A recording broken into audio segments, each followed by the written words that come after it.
Oi, gente, tudo bem? Aqui, professor Maicon Dionísio, junto com você para mais um bloco, né, de conhecimentos gerais, né, e de interpretação de texto, de imagens. Eu quero que você dê um show na sua interpretação. Eu quero que você fique cada vez mais autônomo para lidar com informações e, obviamente, que tenha aí uma carreira brilhante também em decorrência disso. Tenho certeza absoluta que quanto melhor você lidar com informações, melhor você vai ser na sua profissão do direito, seja ela qual for. Beleza? Vamos aqui enfrentar a questão 5 do último ENAD, que tem aquela mesma pegada que a gente já aprendeu. Ou seja, eu tenho aqui um texto, eu tenho duas afirmativas, uma ligação entre elas, e eu preciso entender tudo. O que é tudo, professor? Preciso entender o que está no texto, preciso entender as afirmativas e preciso ver a correlação entre elas. Então, sim, aqui nós temos muitos elementos para entender e, obviamente, para tentar conseguir demonstrar que, de fato, entendemos o que a questão está trazendo. Vamos começar pelo texto, vamos lá? Pesquisa realizada pelo Observatório Brasileiro de Políticas Públicas da Universidade Federal de Minas Gerais, UFMG, aponta que a população em situação de rua aumentou no Brasil em 2022. Dado objetivo, estão me falando. A pesquisa diz que aumentou a população de rua em 2022. De janeiro a maio deste ano, 2022, mais de 26 mil novas pessoas nessa situação foram registrados no CAD único do governo federal, que é o cadastro, né, que o governo federal tem para políticas públicas voltadas aos mais vulneráveis. No país, mais de 180 mil pessoas estão registradas no CAD único, tá certo? Lembrando que houve um aumento de 26 mil aí em 2022, ótimo, entendi, isso foi veiculado pelo Globo, tá certo? Veja que acessado aí muito próximo da prova, então sempre notícias frescas, ideias, né? Tudo muito fresco. Vamos lá.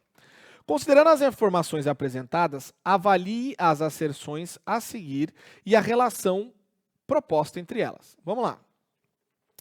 A existência de pessoas em situação de rua deriva, sobretudo, das desigualdades sociais oriundas da pandemia de Covid-19. Puta, quando mesmo que foi o Covid, cara, eu não lembro.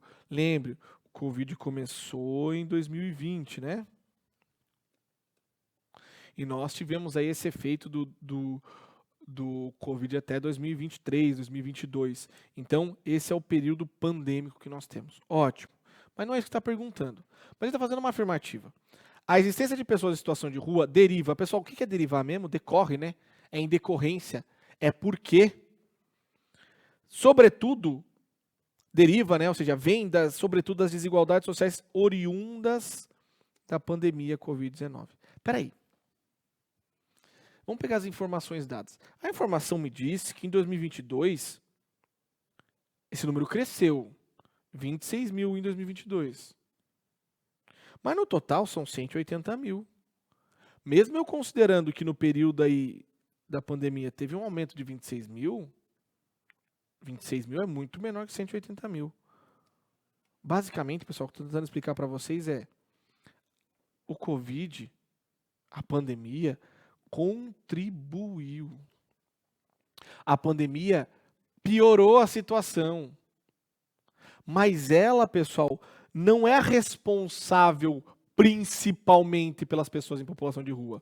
E a afirmativa 1 diz: a existência de pessoas em situação de rua no Brasil deriva, sobretudo, das desigualdades sociais oriundas do Covid-19, da pandemia do Covid-19. Ou seja, o Covid-19 e a pandemia contribuíram, pessoal, mas não é o Covid-19, ou seja, não são as desigualdades do Covid-19 a principal causa de haver pessoas em situação de rua. Por isso, tá errado, pessoal. A 1 não tá certo. Agora vamos para 2. Um dos efeitos da pandemia de Covid-19 foi a ampliação do número de pessoas em situação de rua no Brasil, o que evidencia a segregação socioespacial das cidades brasileiras. Vamos por partes, porque eu tenho duas afirmações e eu sempre tenho que olhar uma por uma. A primeira veio antes do azulzinho aqui, que é o seguinte: Um dos efeitos da pandemia do Covid-19 foi a ampliação do número de pessoas em situação de rua no Brasil. Certo ou errado? Certo, essa primeira parte está ok. Por quê? Porque o texto disse isso, né? Se eu reanaliso o texto aqui, ele está dizendo que, olha, houve um aumento de pessoas em situação de rua por causa do Covid. Mas ele não é o responsável sozinho. Não passou a existir pessoas em situação de rua depois do Covid. Não dobrou, triplicou, quintuplicou. Não, aumentou. Por isso, a afirmativa 2, dentro, essa primeira parte da afirmativa 2, está ok. Vamos para a segunda. Quando eu tenho uma ampliação de número de pessoas em situação de rua em decorrência do Covid-19, isso evidencia a segregação socioespacial das cidades brasileiras? Sim, mas eu vou te explicar o que é segregação socioespacial. Vem comigo. Pessoal, quando eu tenho uma organização da sociedade, ela se organiza geograficamente. E dentro dessa organização geográfica, você deve saber que eu tenho uma diferenciação clássica. Cidade e campo. Centro e interior. Isso é muito conhecido. Isso é algo, uma divisão, né, comuníssima. Perfeito. Agora, dentro desses espaços, eu também tenho subdivisões.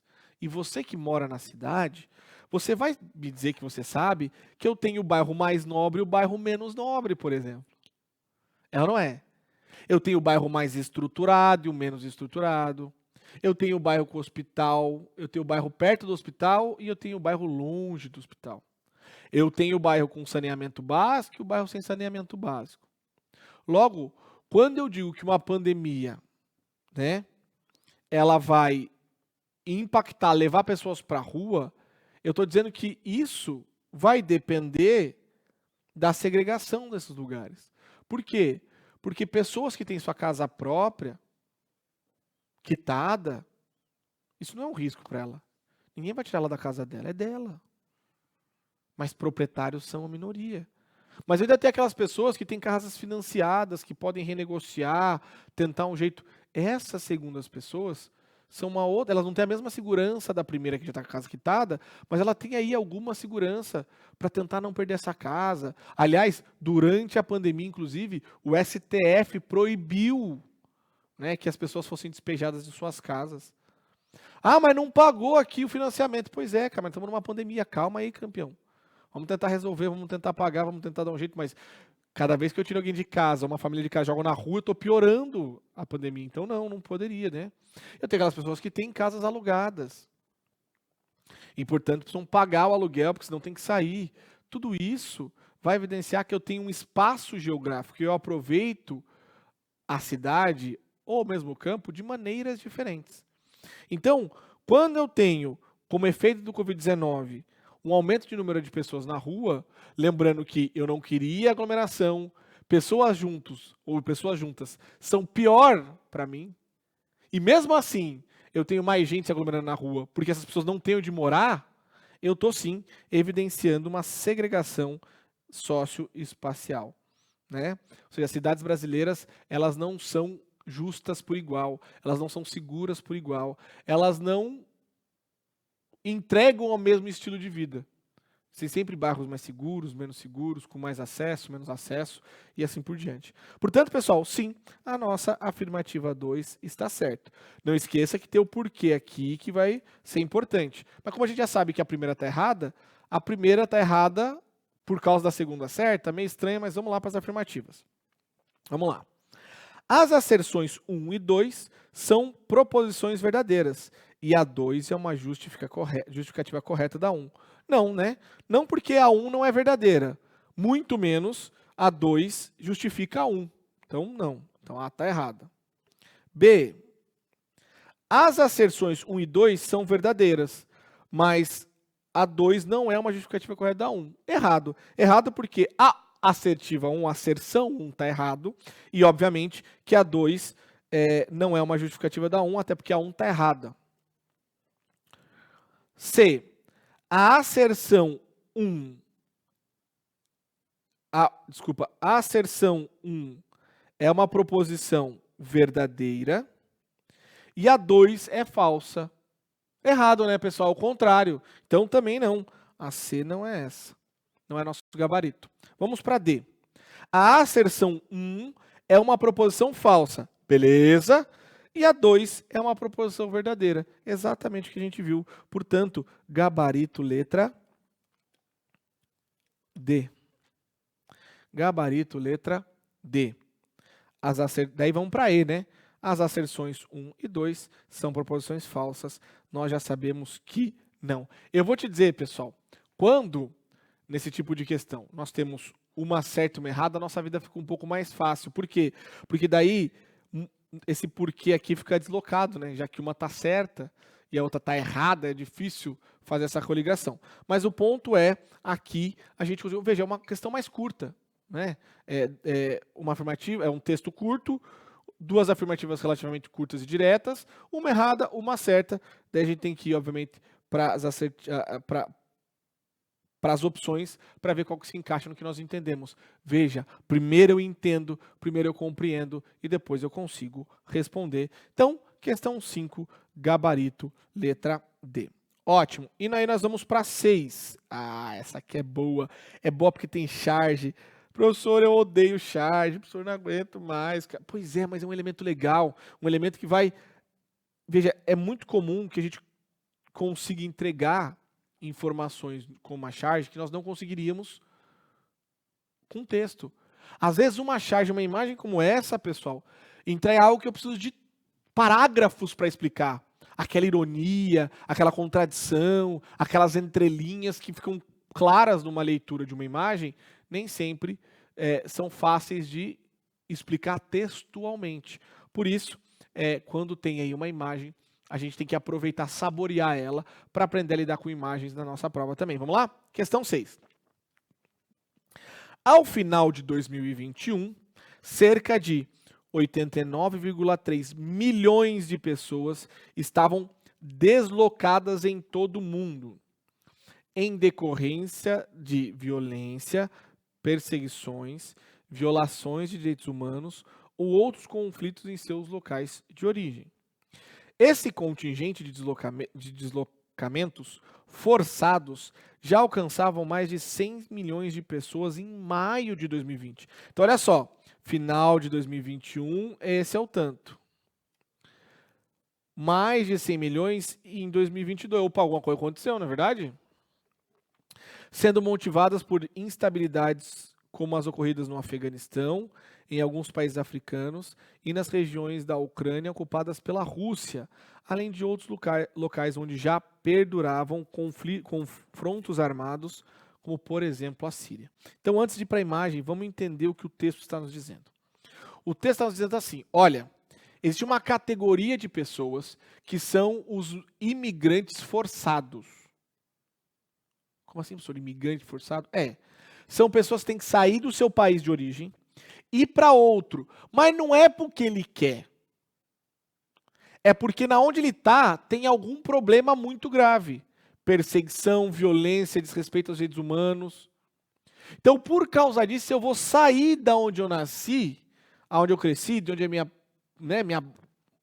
minha pátria mãe, e vou para outro lugar. Mas eu vou para fugir de algo ruim. Certo? Esse é o que nós vamos chamar aí de deslocamentos forçados. Beleza? Isso existe e sempre vai existir. Quando ele vai existir? Quando eu tiver lugar com problema que força as pessoas a saírem. E veja, é muito diferente da gente aqui. Você deve conhecer alguém que largou tudo e foi morar na Europa, morar nos Estados Unidos. Então a pessoa foi para lá porque ela quer aprender inglês, porque ela quer viver num país melhor, mais gostoso. Isso é uma coisa. Isso pode acontecer, faz parte, isso também tem um impacto social, um impacto internacional que a gente tem que analisar. Mas o que a questão está me trazendo não é essa pessoa que escolhe, é uma pessoa que estava num país com guerra e teve que sair para não morrer. Um país com guerra civil que teve que sair para não morrer. Uma pessoa que tem um país, por exemplo, que mata homossexuais, é homossexual e teve que sair para não ser morto. É uma pessoa que está fugida de um país que irá matá-la nasquelas condições, ok? É disso que nós estamos falando. E aí, olha só que interessante, voltando aqui para a questão. Ele, nas entrelinhas, está dizendo, do final de 2021 para maio de 2022, ou seja, ali meiuca de 2022, eu passei de 100 milhões, o que vai dizer que houve um acréscimo de mais de 10 milhões de refugiados forçados. Por quê? Porque se em 2021 tinha 89, 2022, maio, 5 meses depois, 6 meses depois, eu tinha mais de 100, ou seja, aumentou em 10 milhões. Alguma coisa aconteceu, novos conflitos surgiram, porque daí novas pessoas tiveram que deixar seus lares. E veja, pessoal, eu estou falando isso com alguma experiência com a comunidade de refugiados. Ninguém foge do seu país porque quer. Ah, não, eu posso me mudar. E a mudança é uma coisa, fugir é outra. Fugir é pega o que dá e vai para onde? Não sei, eu quero sair disso aqui. Eu quero tentar viver, eu quero trabalhar, eu quero poder ter uma vida sem medo de uma bomba cair na minha cabeça, de pisar numa mina, de estar andando e ser assassinado da rua porque eu moro em outra cidade. Enfim, é isso. É disso que a gente está falando. Bom, ótimo. Aí nós lemos e entendemos o texto escrito.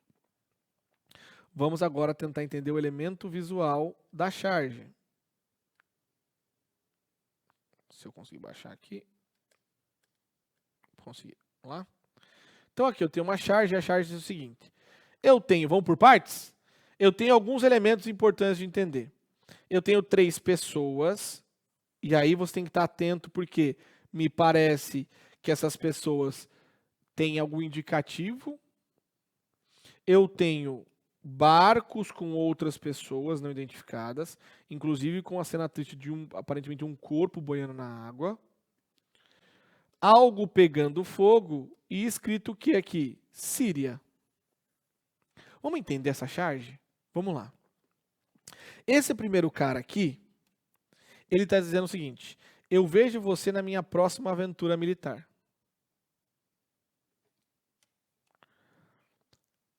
A segunda pessoa aqui, que é essa senhora, e calma que a gente já vai tentar entender quem é quem, ela está dizendo, eu vejo dor de cabeça.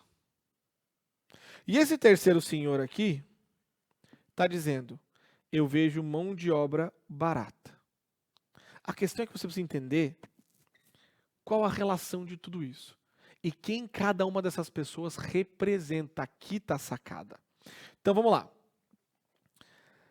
Pessoas em tese estão saindo da Síria, desesperada porque a Síria está em guerra, ela está pegando fogo. Tá vendo aqui, ó? Quando eu tenho um país em guerra, em disputa, automaticamente o número de pessoas que vão fugir de lá para viver é maior. Então eu aumento a distribuição de imigrantes forçados no mundo. Muito bem. Esta primeira pessoa aqui, ela tem características meio caricatas que te lembram o quê? Os Estados Unidos. Então, este primeiro a assoviar e falar, ele representa o quê? Os Estados Unidos da América. E quando ele fala, eu vejo você na minha próxima aventura militar, eu vejo que o cartunista, o chargista, está atribuindo o quê? A Síria pegando fogo aos Estados Unidos. Que está indo embora, veja. Vim, estourei tudo, fiz o que ele vai chamar de aventura militar, e estou indo embora, assoviando, tranquilo. Por quê? Porque o senhor está indicando. Os Estados Unidos foi lá, destruiu e está longe, não tem nada a ver com isso, não vai. Veja, essa imigração vai atingir muito menos os Estados Unidos. Por quê? Porque os Estados Unidos está longe da Síria. Essa senhora aqui está com uma roupa com uma bandeira. Com a bandeira do quê? Da União Europeia. Então ela representa a União Europeia. Ela coça a cabeça, olha e diz, eu vejo dor de cabeça. E por quê? Porque, pessoal, a Europa é próxima da Síria. Mas a Europa, ela se vende para o mundo como um ambiente de vida estável, boa, tranquila. Então, se eu tiver que fugir para algum lugar, eu vou fugir para onde? Para a Europa. E aí, ela diz, eu vejo dor de cabeça, porque eu estou vendo o quê? Eu estou vendo esses imigrantes virem para a Europa. E veja, eles são imigrantes humanitários. Eles não estão indo para a Europa porque eles querem comer pizza na Itália, né? Porque eles querem comer chucrute na Alemanha e fazer um tour na Torre Eiffel e na França. Não, não. Eles estão fugindo para viver. E aí é sempre muito difícil, por quê? Porque é esse dilema, né? Eu acolho essas pessoas, porque é uma questão humanitária, mas ao mesmo tempo eu crio problemas sociais porque eu vou inflando e eu não sei muito bem o que fazer. Então, é isso, ela tá coçando a cabeça. A União Europeia falando, puta, essa galera tá vindo pra cá, o que que eu faço? Prevejo dor de cabeça. E aí tem um terceiro aqui, elemento, que é este senhor de paletó. Vejam só o que ele tem aqui, dinheiro. Aqui me parece que ele representa o setor financeiro, o comércio. Professor, como você sabe disso? Porque ele tá com esse paletó com um cifrão. E me parece que esse paletó com cifrão indica que ele é o setor financeiro. E olha a fala dele. Eu vejo mão de obra barata. Opa! Eu vou pegar e vou contratar esta pessoa aí que está fugida, desesperada, não tem nada, veio com uma mão na frente e outra atrás para viver, fugindo da guerra, fugindo da morte, da perseguição. Eu vou oferecer um salário muito baixo, ela vai trabalhar porque ela não tem nada melhor. E aí me permitam, pessoal, eu preciso falar disso para vocês aqui, porque a gente está falando de imigrantes, eu quero trazer isso para vocês, porque isso é uma questão brasileira. No mundo, esta imigração é comum. Ou seja, no mundo inteiro é comum você estar num país e encontrar pessoas de outros países, de outras nacionalidades naquele país. Os Estados Unidos é um grande exemplo, né? Os Estados Unidos se vendeu durante muitos anos, muitas décadas, como sendo o país do futuro, dos sonhos. Então é muito comum que pessoas do mundo inteiro sonhassem de ir para os Estados Unidos para ganhar a vida lá e para, enfim, ser feliz lá no American Lifestyle, né? Na vida, no estilo de vida americano. Ótimo. Então, quando você vai nos Estados Unidos, há uma previsão, né, de que 10, 11% dos Estados Unidos seja de imigrantes, ou filho de imigrantes. E isso é gente pra caramba. 10%. Então, pensa você que a cada 10 pessoas nos Estados Unidos, uma não é nativa dos Estados Unidos. E os Estados Unidos cresceu assim, vive assim, e tá tudo bem. Na Europa eu tenho um número alto. Mas em alguns países como o Brasil, o número não era alto. Por quê? Porque eu não tinha problemas, pelo menos muito perto, de pessoas que veem o Brasil como opção de vir, né? Só que com a crise humanitária na Venezuela, nós temos visto isso mudar. Já havia ali um movimento, né, do Haiti para o Brasil. Por quê? Porque o Haiti está em guerra civil há muito tempo, é um IDH muitíssimo baixo. Então você vê pessoas vindo fugidas do Haiti para cá, porque lá tem guerra civil, para viver aqui.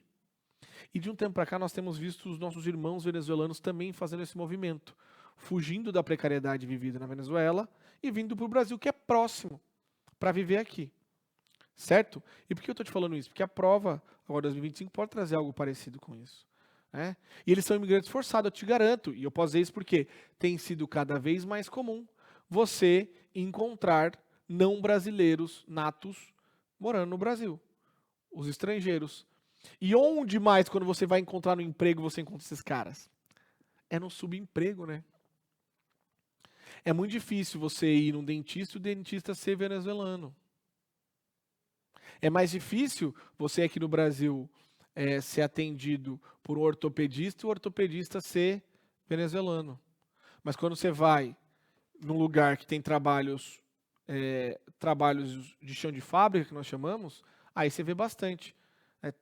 Tem sido muito comum você ver aí latinos americanos, e repito, sobretudo venezuelanos, trabalhando em caixa de supermercado, empacotador, auxiliar de serviços gerais. Por quê? Porque quando você vai para um país fugido, porque no teu você está com um problema, você meio que topa o que der. E muitas vezes vão te oferecer trabalhos simples. Porque às vezes você, né, até o seu diploma não é reconhecido, há um trabalho, inclusive, para que isso aconteça no Brasil. Então eu estou te dando essa dica que essa é uma questão no Brasil também. Veja, o Brasil hoje deve ter algo em torno de 2% de estrangeiros. 3%. É muito baixo. Em relação aos Estados Unidos, muito baixo. Algumas vezes menor. Mas já é muito maior do que há 10 anos atrás. E nós já sentimos isso. É cada vez mais comum você lidar aí na sua cidade, na sua localidade com estrangeiros. E eles, repito, são vistos muito nos trabalhos mais precários, porque eles são mão de obra barata, porque eles não podem escolher. Às vezes não falam um português muito bom, não entendem muito bem, e aceitam qualquer parada. E se aceitam qualquer parada, aceitam receber menos também do que um brasileiro receberia. Então eles acabam fazendo trabalhos que brasileiros não querem fazer, como é nos Estados Unidos. Nos Estados Unidos, os estrangeiros fazem trabalhos que os norte-americanos não querem fazer. Na Europa, os europeus não querem fazer determinados trabalhos e os estrangeiros, os imigrantes, acabam fazendo. Então isso também é uma realidade no Brasil, beleza? Mas vamos voltar para a nossa charge, porque a gente tem algo a enfrentar aqui. Então veja que cada um significa uma coisa, tem um interesse e lida de uma maneira diferente com os refugiados forçados. E eu falo que são refugiados forçados porque eu estou fazendo essa correlação com o texto lido acima. Vamos para as alternativas aqui. Opa, professor, alternativa direto, né? É diferente daquelas lá que tem A e B, tem 2 afirmativas, 4 afirmativas, qual está certo e errado? Ufa, não. Uma afirmativa mais objetiva, vamos tentar ver uma a uma o que está certo e o que está errado. Com relação às atuais migrações internacionais forçadas, então nós estamos falando de uma temática específica que está tanto no texto escrito quanto na imagem, assinale a opção correta. Os interesses em relação ao tipo de tratamento dispensado aos imigrantes do mundo independem do seu país de origem. O que ele está dizendo aqui é o seguinte: não importa de qual país você vem, o tratamento vai ser sempre igual. Ou seja, os interesses em relação ao tipo de tratamento dispensado aos imigrantes, feito aos imigrantes, ou não feitos aos imigrantes, no caso, não tem nada a ver de onde ele veio. Será? E aqui ele está te exigindo um pouquinho de conhecimento. Quando nós tivemos o início da guerra da Ucrânia, esse assunto foi um assunto muito discutido. Sabe por quê? Porque os imigrantes ucranianos foram aceitos com muito mais facilidade na Europa, em vários lugares do mundo, do que os africanos, do que os venezuelanos, do que os haitianos, do que os de cultura árabe, os sírios, agora os palestinos. E isso levantou, pessoal, uma discussão que mas peraí, eles também estão fugindo da guerra aqui na Ucrânia. Igual os palestinos, igual os sírios, iguais, mas qual a diferença? E aí a gente começou a ver que talvez essa seletividade de como se trata um imigrante seja relacionada à sua etnia, cor de pele, base cultural. É quase como se países acolhessem melhores pessoas de determinada cultura, de determinada cor de pele, de determinada língua do que outras. Língua, aí eu vou dizer, língua ucraniana é difícil pra dedéu, mas enfim, são brancos, muitas vezes, de olhos claros, muito parecido com os europeus padrão que nós, de alguma maneira, cultivamos, nem que for no imaginário. Então, essa afirmativa está errada, por quê? Porque ela diz que os interesses em relação ao tipo de tratamento dispensado aos imigrantes do mundo independem da sua origem. Nem vem. A depender de onde você vem, meu amigo, teu tratamento é um, a depender teu tratamento é outro. Então a A está incorreta. B. A xenofobia, que nada mais é do que esse preconceito, essa aversão a estrangeiros, que consiste no preconceito com os estrangeiros, aí está a explicação aqui, deve-se à falta de normas internacionais para o tratamento de situações de imigração. Eu tenho xenofobia porque eu não tenho normas internacionais para o tratamento de situações de imigração. Errado. Pessoal, nós temos um monte de regras internacionais. A ONU tem um monte de indicativos. Nós temos tratados internacionais sobre o assunto. A xenofobia não tem a ver com falta de regra. Ela tem a ver com cultura, educação. Existem culturas que são cultivadas a odiar outras culturas. Existem culturas que são ensinadas a não admitir outras culturas. Inevitavelmente, isso acaba gerando um tipo de xenofobia. Ah, aquele povo é assim, aquele povo é sujo, aquele povo é burro, aquele povo é bruto, aquele povo é isso. Que povo? Ah, não, é esse. A gente vai criando uma imagem que nos faz não querer esse povo, não querer proximidade e, obviamente, não aceitar ser preconceituoso, ter preconceito contra o povo estrangeiro. Mas isso não decorre da falta de normas. Nós temos normas internacionais. Isso decorre da educação e, obviamente, do posicionamento ético, né, e humano das pessoas. C. Os refugiados são migrantes de países subdesenvolvidos que se deslocam para países centrais do capitalismo global a fim de servir de mão de obra barata. Olha só, pessoal, o que essa afirmativa está dizendo? Que os refugiados são migrantes de países subdesenvolvidos. Tá certo. Que se deslocam para países centrais do capitalismo global. Tá certo. A fim, com a finalidade. Eles vão para lá para servir de mão de obra barata, ou seja, o sírio fugindo lá da guerra, fugindo da morte, fugindo do horror, ele tá indo com a finalidade de ser mão de obra barata? Não, pessoal. Ele vai para preservar a vida. Ele vai para fugir do problema. É isso. O problema é que ao chegar lá, uma das consequências é que ele é uma mão de obra barata. Mas veja, ele não vai a fim de servir de mão de obra barata. Ele não vai para ser mão de obra barata. Ele vai para viver, ele vai para fugir dos problemas. Ele vai para, sobreviver. Mas ao chegar lá, uma das consequências pelo tipo de imigração forçada é que ele acaba virando uma mão de obra barata. Então, a C está errada pelo final. Por que não? Ele não vai para lá para virar mão de obra. D. As migrações internacionais forçadas surgem da globalização econômica, cujos processos são responsáveis pelo aumento do número de refugiados no mundo. Pera aí. As migrações internacionais forçadas, elas surgem por causa da economia somente? E são esses processos econômicos de globalização que são responsáveis pelo aumento do número de refugiados no mundo, ou seja, as pessoas se refugiam, pessoal, por questões econômicas, por causa da organização econômica do mundo? Negativo. E eu não estou dizendo que isso não acontece em alguma medida, mas o nosso texto está falando disso ou não tem nada a ver com isso? Não, tem nada a ver com isso. Então, não. O texto está falando de migrações forçadas por causa de guerra civil, de guerra internacional, de desrespeito aos direitos humanos, é outra coisa, certo? Se eu estou num país que tem uma economia ruim, isso de fato pode me levar a buscar outros países, mas ele vai ser forçado quando eu estou passando fome, é uma questão humanitária, são coisas diferentes. Então não é uma questão econômica, é uma questão aqui de desrespeito à vida humana, guerra e também desrespeito à dignidade da pessoa humana e, obviamente, aos direitos fundamentais. Vamos para E, então, que é o que sobrou, né?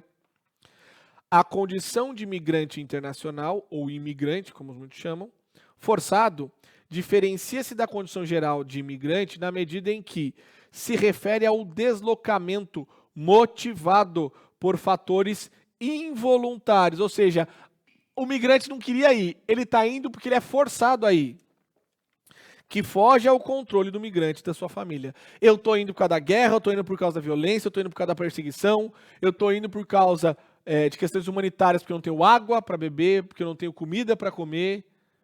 Eu quero isso, eu escolhi isso? Não. Veja, são fatores involuntários, que não dependem. São fatores, que não dependem da vontade dessa pessoa. Portanto, tá certo. A E é o nosso gabarito e vale a pena ler de novo, que é para você saber que a condição de imigrante internacional forçado diferencia-se da condição geral de imigrante na medida em que se refere ao deslocamento motivado por fatores involuntários, que fogem ao controle do migrante e da sua família. Ser, portanto, imigrante forçado é ter que sair do teu país de origem porque você foi obrigado por algum motivo. Diferentemente do imigrante. O imigrante pode ser simplesmente alguém que foi morar no país por escolha, vontade, admiração, e assim por diante. Beleza, pessoal? Bom, é isso. Espero que tenham gostado, aprendido aqui, mergulhado nas questões, nos elementos textuais, visuais, escritos, e espero que tenham aproveitado acima de tudo. Tá certo? Um abraço, fiquem com Deus e até a próxima.